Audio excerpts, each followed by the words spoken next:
Hello friends, আমি আজকে নিয়ে চলে এসেছি বেগুনের ভর্তা। এই রেসিপিটি তৈরি করতে লাগছে পেঁয়াজ কুচি, আদা কুচি, রসুন কুচি, ধনেপাতা কুচি, টমেটো কুচি। গ্যাস ওভেনে কড়াইটা অলরেডি আমি বসিয়ে দিয়েছি। কড়াইটা গরম হয়ে গেছে। এবার তেল দিয়ে দিলাম। বেগুনটাকে আমি আগেই পুড়িয়ে রেখেছিলাম। এবার এটাকে ছুরি দিয়ে চপ করে নিলাম। তেলটা আমার গরম হয়ে গেছে।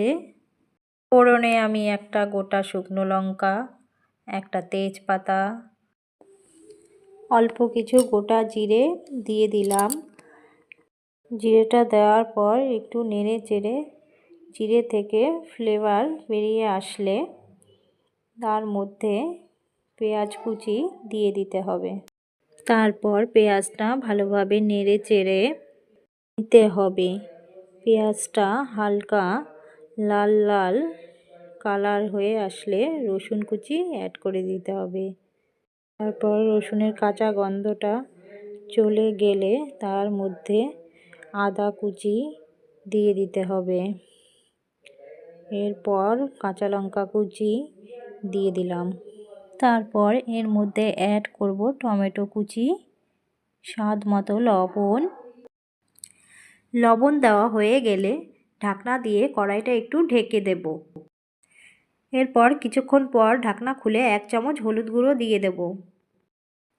1 চামচ ধনের গুঁড়ো দিয়ে সামান্য একটু জল দিয়ে নেড়ে চেড়ে মশলাটাকে কষিয়ে নেব।